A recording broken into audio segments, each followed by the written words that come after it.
খাবো মজাদার chicken roast. প্রথমে আমি চিকেনগুলোকে সুন্দরভাবে ধুয়ে নিয়ে আদা রসুন এর পেস্ট এবং লবণ এবং ফুড কালার দিয়ে সুন্দরভাবে মাখিয়ে রাখবো। এটা বেরেস্তা করে নিব, বেরেস্তা করে ভেজে উঠিয়ে নিব। তেলেই আমি চিকেনগুলো সুন্দর করে ভেজে নিব। হয়ে গেলে সুন্দর করে উঠিয়ে নেব। আবার একটু পেঁয়াজ দিচ্ছি, এরপরে দিচ্ছি দারচিনি, সাদা এলাচ, লং, গোলমরিচ, তেজপাতা। দিচ্ছি পেঁয়াজ বাটা এক এক বাটি। তারপর দিচ্ছি পোস্তদানা ও বাদাম বাটা। সুন্দরভাবে 2 থেকে 3 মিনিট কষাবো। কষানোর পর দিয়ে দিচ্ছি জিরার গুঁড়া, লাল মরিচের গুঁড়া এবং লবণ। এরপর ভাজা চিকেনগুলো দিয়ে দিলাম।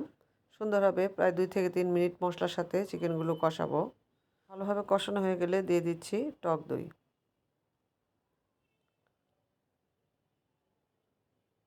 এরপরে আবার 2-3 মিনিট কষাবো। এরপরে দিয়ে দিচ্ছি 1 বাটির মতো দুধ মুরগিটা সিদ্ধ হওয়ার জন্য। এরপরে দিয়ে দিচ্ছি টমেটো সস 2 টেবিল চামচ, চিনি দিয়ে দিলাম স্বাদ মতো। এরপর আদা রসুনের পেস্টটা দিতে ভুলে গিয়েছিলাম, এই জন্য পরেই দিলাম। আলু বোখারা, কিশমিশ,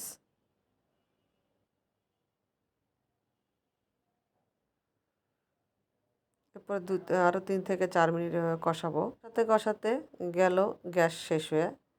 এরপরে করলাম বাকি রান্না রাইস কুকারে। দিচ্ছি পেঁয়াজ বেরেস্তা, একটু চিনি, গুঁড়া দুধ এবং গরম মশলা 1/2 চামচের মতো দিয়ে প্রায় 5-6 মিনিট দমে রেখে নামিয়ে পরিবেশন করব। অবশ্যই 1 টেবিল চামচের মতো ঘি দিবেন। বেরেস্তা দিয়ে গরম গরম পরিবেশন করব রোস্ট।